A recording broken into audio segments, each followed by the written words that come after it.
Welcome everyone to GnG Wrestling. I'm Interstate Kyle, and you are? I'm the Gramp that runs the camp. And what are you going to do when GnG Wrestling runs wild on you? So, in case you haven't figured it out, today we'll be talking about Hulk Hogan. And we're just going to be doing Hulk Hogan in this video because there's a lot to talk about with him and everything that he's been through in his career. So do you want to talk about where he came from and stuff like that? Yeah, basically Hulk Hogan had pretty humble beginnings. He was born and raised in Georgia, and when he was going to high school, he had a really big passion for music and wrestling, and he played in a string of bands when he got older, in his 20s.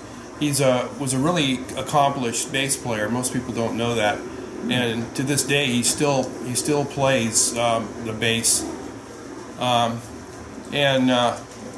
Being a fan of wrestling, when he wasn't playing gigs, he was out at the arenas watching wrestling, and his favorite superstar was his famous wrestling at the time was Superstar Billy Graham. And if you ever look at pictures, if you put a picture of Hulk Hogan and Superstar Billy Graham side by side, they have similar looks. The only thing, Superstar Billy Graham was bald. You know, he shaved his head when he wrestled. And Hulk Hogan became bald later. And if you put a blonde wig on Superstar Billy Graham and you trimmed he had a Van Dyke beard. If you trimmed it just had the Fu Manchu like Hulk Hogan had, they almost look identical. So I think that it was a big influence on how Hogan dressed, because Superstar Billy Graham dressed in psychedelic T-shirts, or not T-shirts, but his ring attire was real shiny and fancy, and he wore a boa, which is a feathers. It's like a scarf, but it's made out of feathers. And Hogan picked up that same thing and had the same mannerisms. So it's not as good as the scarf of Jericho, though. Oh no, of course not. Not the scarf of Jericho. No. So try it on, man. Yeah. So anyhow, he had just finished a gig, and he met the Briscoe brothers at the gig. And the Briscoe brothers at the time were a tag team wrestling brother wrestling tag team, and he also was introduced to Mike Graham, who was another wrestler, and Mike Graham's father was a promoter. So at first, Mike Graham's father didn't want to take Hogan on because for some reason he didn't like him, but they talked for a while, and then after a while Graham decided to take him on. So what he did is he hooked him up with Hiro Matsuda, who was also a wrestler, but he was a trainer, a Japanese trainer, and Hogan trained with him for 18 months. And at the end of the 18 months, he toured around Alabama, Florida, and Memphis territories doing wrestling matches, just in local shows. He debuted in the WWE in 1978, and he was a heel at the time when he first started out. So Vince McMahon Sr. decided to hook him up with Classy Freddie Blassie, who at the time was also an older wrestler, but he was a manager. And his first big match was the 1980 Showdown at Shea, where he met Andre the Giant. And I guess I never saw the match, but it was supposed to have been a really wild match. And Hogan really connected with the fans, even though he was a heel. And right after that, he left WWE to go film Rocky III. And I don't know if you guys have ever seen Rocky III, but he plays the heavyweight wrestling champion, and in the film he was called Thunder Lips. So Vince McMahon Sr. was really pissed off about it when he left, but he decided he wanted to do the film because he was really good friends with Sylvester Stallone, who was the director-producer of that movie. So he wrestled. After that, he wrestled around the country in the AWA and in Japan. And it's really funny because in Japan, he had a completely different style than the style that we're accustomed to seeing him in films. He was a grappler in Japan, which is he knew a lot of holds, grappling on the ring, on the mat and stuff like that. He didn't use the leg drop or any of his other signature moves. So he returned to WWE in January of 1984. You want to take that? Yeah. So when he returned to January in 1984, the Vince McMahon Jr. had taken over the company, and he was looking to, I guess, globally expand the WWF at the time and make it into like move it into the pop culture era. Yeah. And Hulk Hogan was the perfect face for that. And so the original idea was to turn Bob Backlund heel and have him drop the title to Hogan, but Bob Backlund refused to turn heel.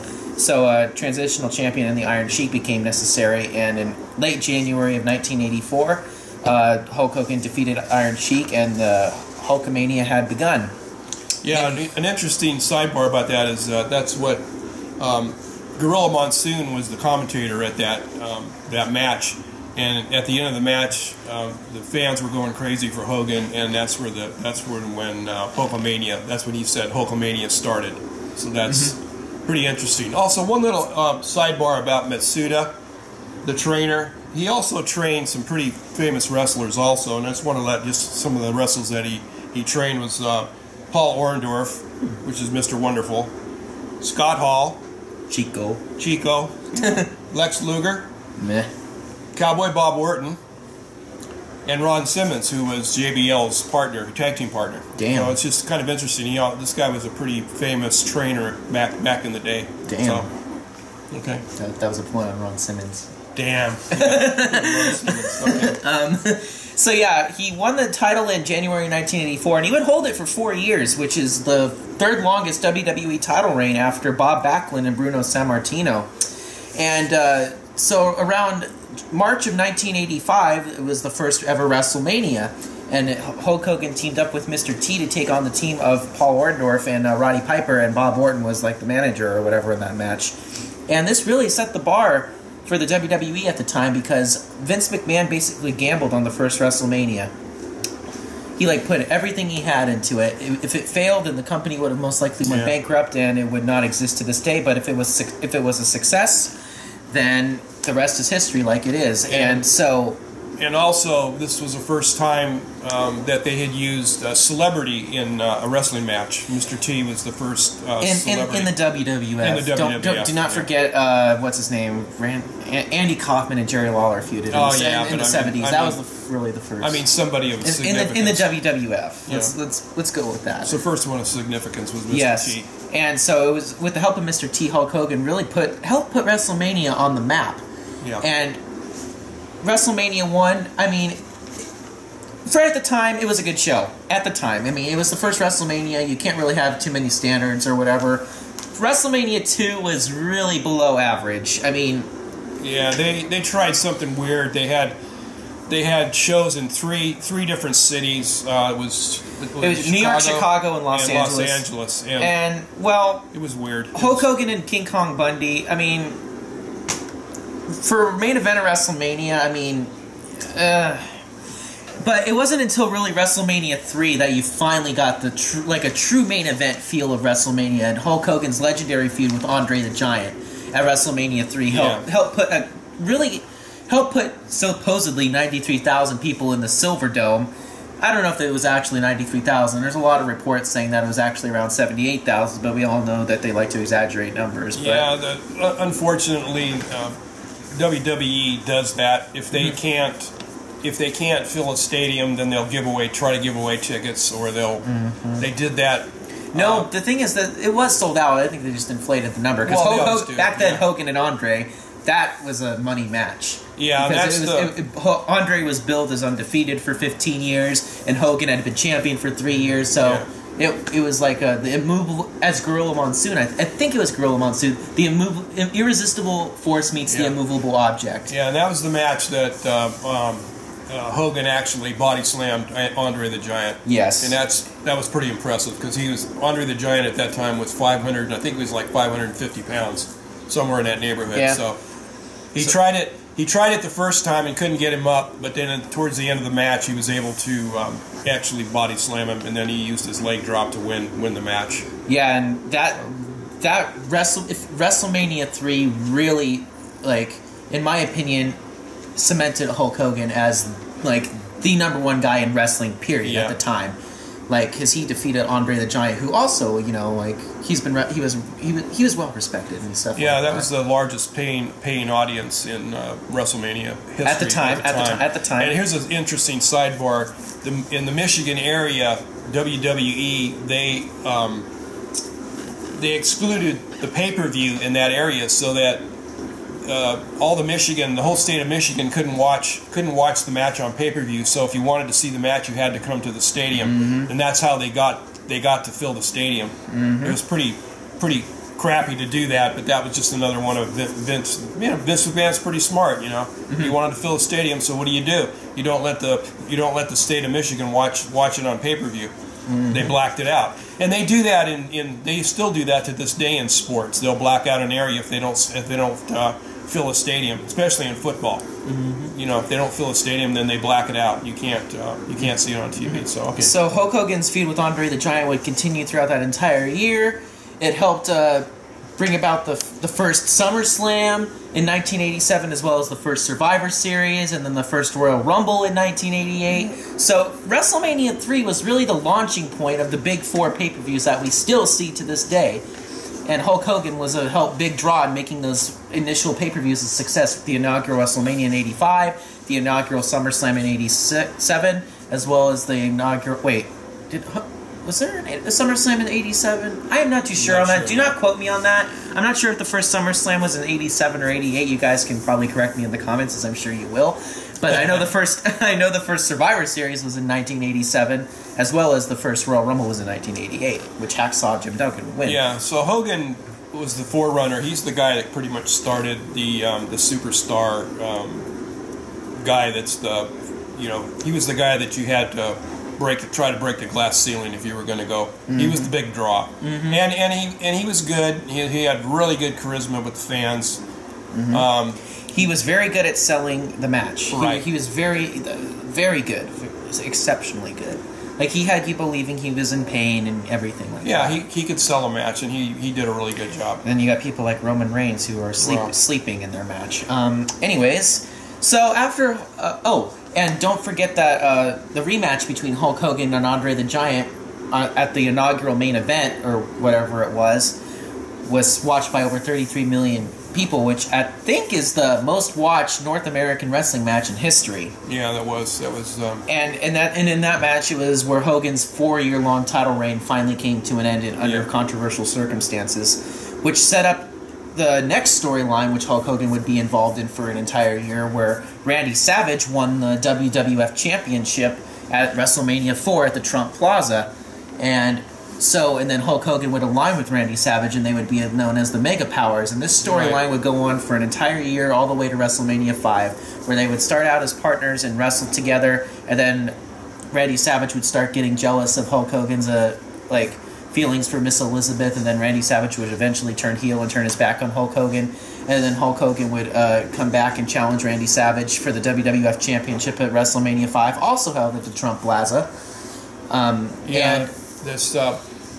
Speaking on that line about Randy Savage, when he first started with WWE, they wanted to have him also have a manager, and at the time it was 3 managers: was Bobby Brain Heenan, Classy Freddie Blassie, and Jimmy Hart, the Mouth of the South. Well, he didn't want any of those managers. In fact, Miss Elizabeth was his wife at the time. He was married to her, and she was his manager. So she became his manager, and that's how this all started with the what Kyle was talking about, the storyline between and the problem was that Randy Savage was very jealous of this, very jealous. He was a very jealous husband. So there's not rumors, but there are stories where he would lock his wife in the locker room. He would lock her back there so nobody could talk to her or get around her. It was pretty volatile. He got pretty volatile there. So you can believe what you want, but that was pretty much the breakup of the Mega Powers. That was there was a big jealousy thing going on there. Yeah. Plus, it was a storyline, but I think a lot of it was true. So it was. And then Hulk Hogan would, like I said, win the WWE Championship back at WrestleMania 5, and he would hold it for an entire year all the way to WrestleMania 6, when he lost clean to the Ultimate Warrior. Now, that is very significant because Hulk Hogan almost never lost clean. He always, like, if he lost, it was due to shenanigans or something like that, or cheating, but he almost never lost clean, and Ultimate Warrior beat him in the main event. It was the title for title. It was the Intercontinental title versus the World title, and the Intercontinental champion, the Ultimate Warrior, beat Hulk Hogan at WrestleMania 6 in the Sky Dome in Toronto, Canada. And so Ultimate Warrior would reign as champion for almost a year, and Hulk Hogan would kind of still be the guy in the company, obviously. And then Sergeant Slaughter would win the title back from the Ultimate Warrior, and then they did basically, you know, the oldest trick in the book, you know, an anti-American hero, and then the ultimate American babyface, who was Hulk Hogan, took the title back from Sergeant Slaughter at WrestleMania 7. Now, at the time, this is where Hulk Hogan's popularity started to kind of reach its peak, and then it only went downhill from here. It was at the turn of the 90s. Was that the steroid? Not yet, no. Yeah. So at WrestleMania 7, they were supposed to have the WrestleMania at the Los Angeles Memorial Coliseum or the Rose Bowl, which would sold out 100,000 people, but they were not selling enough tickets, and WWE claimed it was a bomb threat due to Sergeant Slaughter being an Iraqi sympathizer at the time, so they had to move the WrestleMania to the Los Angeles Memorial Sports Arena, which I think WrestleMania 7 is the least attended WrestleMania in history. Don't quote me on that, but I'm pretty sure it is. Which is kind of embarrassing for the WWE. It just goes to show that the WWE, Hulk Hogan's popularity it reached its peak, and it only went downhill from here. So, and it's okay. Our dog wants to come in on the video. Yeah. Her name's Lady. I don't know if you guys can see her or not. Can't see her. That's okay. Anyways, if she wants to come in, she can. So she's a standard poodle. So anyways, so it was around this time where Hulk Hogan's popularity was really starting to go on a downward spiral, and there were other things going on at the time that contributed to his downward... there she is. You can see her. Her face. Yeah, and Hulk Hogan's popularity was going on a downward spiral at the time. He lost the title to The Undertaker at that Survivor Series, and he got it back only to lose it again. Yeah, it was just kind of... It was all up and down. Yeah. A lot of things were going on at the time, and then his WrestleMania... It was at WrestleMania 8... It was originally supposed to be him and Ric Flair. That was the rumor, but apparently for whatever reason they did not want to work with each other, or they didn't. Their matches at house shows didn't draw, which was unfortunate because that would have been a great match.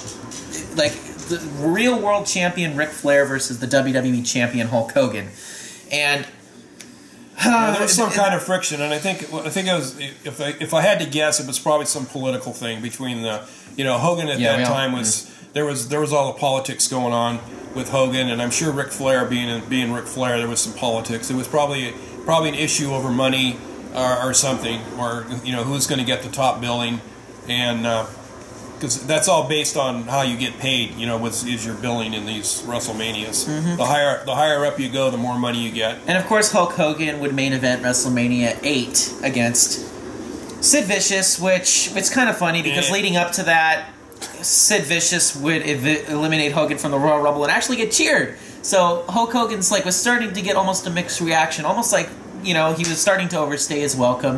And then after WrestleMania 8, he would disappear from the WWF for a whole year because of the steroid scandal that would plague the WWE during that time. Yeah, that was a pretty black eye on the face of WWE. And he sported a black eye at WrestleMania 9. Yeah. And WrestleMania 9. If this doesn't show Hulk Hogan and his politicking ways, I don't know what does. So Bret Hart versus Yokozuna was the advertised main event of WrestleMania 9. Bret Hart was a new up-and-comer who had basically taken Hogan's place during his absence in the past year. People were wanting to see Bret Hart move forward in the company and be the next top star. And then Hulk Hogan used his ways to get the W... So basically, Bret Hart lost the title to Yokozuna, and then Hulk Hogan challenged Yokozuna to an impromptu match and won the WWE Championship for a fifth time. And the crowd did not have any of it. They actually booed Hulk Hogan at WrestleMania 9. Of course, WWE edited out on the network and stuff where people are actually cheering him, but if you actually watch the original event, people actually booed Hulk Hogan because they just had enough of him. And at SummerSlam, it was supposed to be a passing of the torch match. Hulk Hogan, Bret Hart, one-on-one, He puts over Bret Hart clean, but nope. Yeah, he wouldn't do it. Nope, so no. He lost a lot of faith. Lost a lot of face then. So, and he dropped the title dirty to Yokozuna, not clean. He didn't lose clean to Yokozuna, and then it'd be a whole year until Bret Hart got his mojo back, and finally things were starting to get right. And then the Diesel effect happened. But we'll talk about that in a future video. Right. So yeah, Hulk Hogan then left for WCW, and then the rest is really history. Yeah, he left in 1991. He left in 93. Well, it was 1993, and then he went over to He got a contract with WCW, and that's when the New World Order was formed with Scott Hall and Kevin Nash. Kevin Nash. Yeah. And I guess they wreaked havoc in that storyline in there. They just went in there to just try to destroy everybody in WCW. And then Hulk Hogan would return under the New World Order moniker in 2002. Right. And this was completely different from what the fans were used to, but it didn't last long. We all know what happened with NWO and the WWE. Hulk Hogan was only a bad guy in WWE for only a month, and then his match with The Rock at WrestleMania 18, also in the Skydome in Toronto, he put over The Rock clean, and he immediately turned face and had one more title reign. He defeated Triple H the following month at maybe Backlash. Don't quote me on that. I forgot the pay-per-view name, but he won the title for the 6th and final time, and he was the final WWF champion before the name changed in 2002. I think that was pretty appropriate that Hulk Hogan was the last ever WWF champion. Because he was the face. Basically, he was the face. He was the man. During that reign of before the name change. Mm-hmm. And then Hulk Hogan would just basically feud with a few people. He feuded with Brock Lesnar here and there. And then he had a big feud with Vince McMahon at WrestleMania 19. And then he would go on to be Mr. America. And then eventually he would be inducted into the Hall of Fame in 2005. So Hulk Hogan's had a very long career. So that's why we just made this one video exclusively about Hulk Hogan. So all in all, Hulk Hogan was a 6-time WWE champion and a 6-time WCW champion, which means he was a 12-time world champion. He was also the first person to win back-to-back Royal Rumbles. Yeah. And he main evented WrestleMania 7 or 8 times, depending on how you look at it. I mean, you can kind of count WrestleMania 9 as the main event, but it wasn't the advertised main event. It was just an impromptu match. But as you say, the last match is always the main event. So he holds the record, nonetheless, of most main events of WrestleMania. Triple H has main evented 7 WrestleMania, so also he ties Hulk Hogan of advertised main events of WrestleMania. Yeah. So it's confusing, but yeah, Hulk Hogan, he put the WWF on the map. Yeah, he really made it into what it is today. Vince McMahon was smart. He wanted to get a big guy that had charisma, and Hogan's the guy that pretty much started the whole sports entertainment genre. Mm-hmm. And he was always the guy that had that formula, of getting beat up most of the match, then coming back and winning. Like we still see that with Super Cena and Superman Reigns today. Yeah, gets beat up for 3/4 of the match, and then makes a miraculous recovery, and then next thing you know, he wins the match. I mean, Hulk Hogan wasn't always known for his wrestling, but he was very charismatic.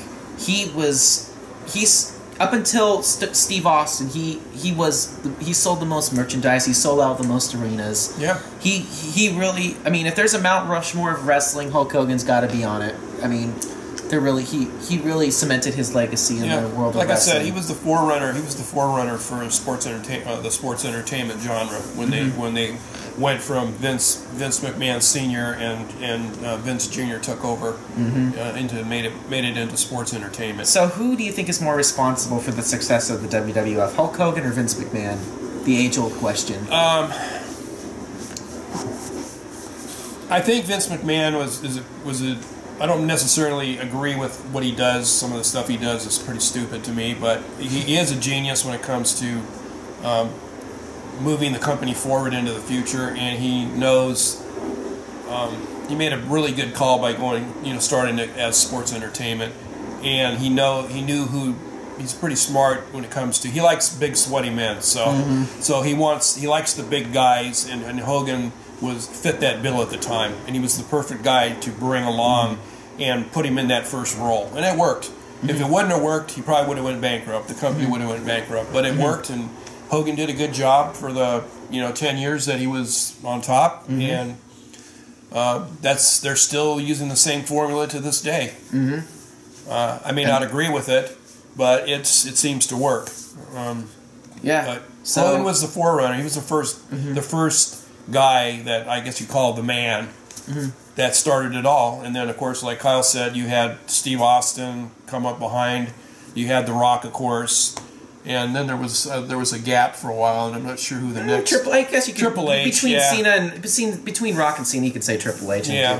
Triple H was pretty, was good, and then of course then you got Super Cena, and now they're trying to push Reigns, but whether that works or not, I don't know. Like I said, Vince likes his big sweaty men. Yeah. So like I said, same question because you never never answered it. Hulk Hogan or Vince McMahon for the more success for the. Well, like I said before, Vince McMahon. I'd have to say Vince McMahon for having the vision, but if he wouldn't have hired Hogan, who knows who would have been the guy? But Hogan was just basically there at the right place at the right time, and he had a lot of charisma and he had talent. So I'd say both of them. They worked it worked out for both of them. And I'll ask you this question: what is your favorite Hulk Hogan match? Well, the match itself wasn't that great, but I still like the WrestleMania 3 match when he body slammed Andre the Giant. That was pretty impressive. Yeah. I mean, the match was pretty boring actually because Andre the Giant really couldn't wrestle that well. I mean, he just he'd run you into the turnbuckle and then just try to squash you. It was a squash match basically. Andre was too big. He was too big of a guy. He couldn't move that fast. He couldn't move. But it was a good. They had a good run there, and to pick that guy up and body slam him at 550 pounds at that time was pretty impressive because the wrestlers now coming up are a lot more trained, with weights. They do a lot more weight training and stuff, and they're a lot stronger. Case in point is like Cesaro. John Cena's very strong. They can do phenomenal stuff. So, but back then. That was pretty impressive. That's 550 pounds you're body slamming. So, my favorite Hulk Hogan match is with The Rock at WrestleMania 18. I mean, it was icon versus icon. You couldn't ask for much, and then you couldn't ask for much more. Then the crowd was really into it, where they actually booed the good guy and cheered the bad guy. I think that was one of the first times something like that ever happened, and they were cheering Hulk Hogan, who was playing the NWO bad guy, and they were booing The Rock. Yeah. So. And the only reason I mentioned the NWO is because Hogan had made a complete turnaround. He went from being the babyface to the heel. And I don't know if you guys have seen what they used to wear. They were all dressed in black. Hogan dyed his beard black, and they all looked the same. There was the three of them. So he changed. He went. Everyone was so accustomed to the babyface Hulk Hogan and everything, and then he did a 180 and. People just wish people like Cena and Reigns would do something like that to this day, but I guess back then they took chances during the Monday Night War, so they had to take chances. So it was for ratings. They were trying to get ratings back then. And that was pretty much it. I know this was a long video, but there was just so much to cover with Hulk Hogan. In the next video, I guess we'll focus more on Randy Savage and the Ultimate Warrior, and then we'll move into the New Generation era. So, because right now we're focusing on the Golden Age and the main wrestlers and the most influential WWE champions of the Golden Age of Wrestling. So, I hope you guys enjoyed this video on Hulk Hogan, and I guess we'll see you guys next time. I'm Interstate Kyle, and you are the Gramp that runs the camp, and we will see you guys next time. Peace out, guys. See ya.